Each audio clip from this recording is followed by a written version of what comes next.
Ok. Alors, juste un petit mot sur les corrélations non linéaires et les régressions multiples, parce que ça, vous n'aurez pas d'exercice, mais vous risquez d'avoir des questions à la partie théorique. Donc, pour être sûr que vous avez bien compris. Pardon ? Juste celle-là alors. Cette diapo-là. Donc, normalement, vous avez eu des diapos. Non. On a juste la petite. Non, pour ça, non. On a juste la petite. Ça. Oui. Moi, je fais. Non linéaire. Oui. Oui. Je me vais dire Bon, c'est étrange parce qu'à Mons, ils les ont vus. Faudra peut-être reposer la question à Madame Lee la semaine prochaine quand même. Hein. Non, là. Ah oui, si. Donc, la semaine prochaine, on vient à 3 pour les questions-réponses. Ça, on l'a vu. Alors, ce qu'il faut retenir dans les corrélations non linéaires, il faut simplement se détacher du fait qu'on parle généralement de corrélations linéaires. Oui, on calcule généralement le R quand on fait des corrélations. Le R, c'est un coefficient de corrélation sur des données métriques qui est linéaire, mais ce n'est pas le seul. C'est basé sur un modèle linéaire, mais il y a une multitude d'autres modèles mathématiques qui permettent de calculer des corrélations entre différentes variables. Ça va ? Alors, comment choisir son modèle ? L'idée, c'est que quand vous avez des données, vous pouvez faire un nuage de points avec ces données, donc en X et en Y, vous faites un nuage de points, et là, vous pouvez regarder l'apparence générale de vos points pour choisir le modèle. Donc, si vos points suivent plus ou moins une droite, ben vous allez choisir un modèle linéaire. Si par contre ça suit plutôt une courbe, ben vous allez vous orienter vers un autre modèle. Un modèle qui peut être logarithmique, semi-logarithmique, il y en a tout plein. Ce modèle de points, il vous permet aussi de voir s'il n'y a pas un point qui se détache des autres. Ce point va modifier votre corrélation. C'est le problème des extrêmes. Donc si vous avez tous vos points qui se mettent sur une droite, vous allez avoir une super bonne corrélation. Si maintenant il y a un seul point qui se met en dehors, ben votre droite de régression va directement être biaisée pour un point. Mais en tant que chercheur, si vous faites une étude et qu'il y a un point comme ça qui se démarque des autres, mais si vous avez beaucoup de points, que faites-vous avec ça ? On l'élimine. Vous l'éliminez. D'accord ? Ça peut aussi vous montrer tout simplement que vous avez fait une erreur d'encodage. Donc c'est toujours utile de le faire. Alors, voilà ce dont je vous parlais. S'il y a un point qui se démarque des autres, mais votre droite de régression, elle dévie de sa trajectoire. Si vous enlevez ce point-là, ben votre droite est parfaite et vous avez une corrélation de 1. Ça va pour ça ? Alors, voilà d'autres modèles qui sont cette fois-ci non linéaires. Mais donc ça veut dire que si vos points suivent tout à fait cette droite, enfin c'est pas cette droite, cette courbe, eh bien votre corrélation est parfaite aussi, selon ce modèle-ci.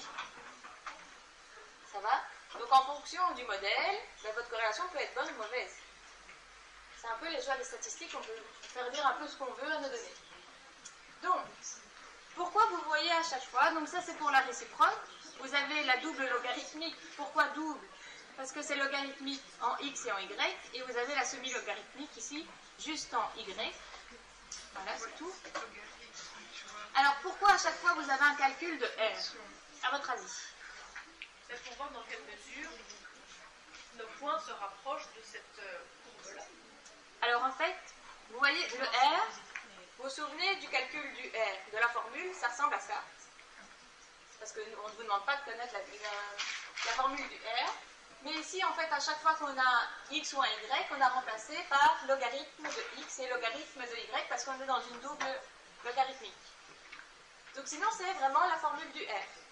Ça va ? Mais à chaque fois qu'il y avait un Y, on a remplacé par logarithme de Y. À chaque fois qu'on a un X, logarithme de X.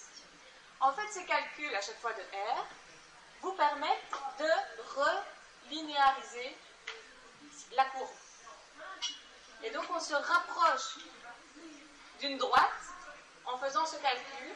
Et donc là, du coup, on recalcule un R sur base d'un modèle non linéaire. Donc, les formules que vous voyez là... Mais c'est non linéaire pour retourner à du linéaire. Voilà. Si on utilise cette formule-ci, on reforme une droite à partir des données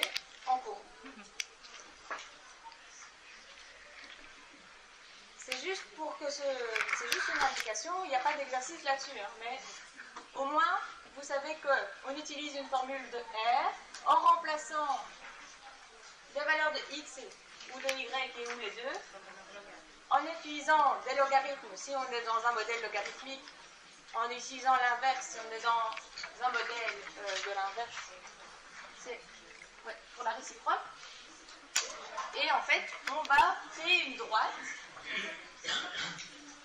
en recalculant des R sur les données que l'on a. Oui ou non? Donc, on pourra avoir un R de 1 en utilisant les valeurs de la classe, en utilisant le modèle réciproque si tous nos points sont sur cette ligne, cette courbe. Comment on choisit le modèle? C'est en fonction du nuage de points. Et donc c'est vraiment visuellement quand on voit le nuage. Et au niveau d'un logiciel statistique, il y a chaque fois une fonction différente à appliquer en fonction du modèle, ou bien ça fait on peut choisir le modèle. On peut choisir le modèle. En fait, l'idée c'est qu'il ne faut pas choisir bêtement un R de Bravé-Pearson parce qu'on a l'habitude d'entendre le R de Bravé-Pearson. Il faut se poser plus de questions, aller voir notre nuage de points et choisir le modèle approprié pour obtenir la meilleure corrélation. Et faire des essais pour voir si voilà. Ça fonctionne aussi par SLR. Donc à l'examen, par exemple, on pourra avoir un dessin. En fait, à l'examen, vous pourriez avoir des données à placer deux nuages de points, ou même un seul, et avoir des points comme ça. Et là, c'est nous qui devons choisir. Voilà, et on vous mettrait des vrais ou faux. Dans ce cas-ci, un modèle linéaire est adapté. Ça va donc? C'est parce que ici, c'est un peu entre les deux, mais si vous avez quelque chose. Pas très doué pour préciser. Et donc là, ce serait peut-être plus utile de faire ce genre de choses qu'une linéaire. Le dessin sera plus clair. En gros, linéaire, c'est juste. Donc, si vous avez quelque chose comme ça, ça sert à rien d'utiliser un truc linéaire. Linéaire, c'est comme ça. Mais il est proche, donc on peut faire, mais il n'est pas proche. Pourquoi il est pas proche de quoi? Ah non, il n'est pas proche du tout. Les points? Mais il est proche de ça que En fait, les points sont trop au tracé de la ligne, quoi. On cherche avec la formule. On essaie de tendre vers le linéaire. Oui, mais au lieu de remplacer, on n'a plus X et Y dans notre formule, on a la réciproque ou le logarithme. Ça va? Mais ce qui prête un peu à confusion, c'est quand vous dites on linéarise. Non, en fait, on accepte le fait que c'est pas linéaire, mais on adapte, on prend un autre modèle. Enfin, Mais à la fin, on fait un calcul pour obtenir une... ouais. C'est le calcul qui permet ça en fait. Mais on tient bien compte du fait qu'elles ne sont pas linéaires à la base. D'accord.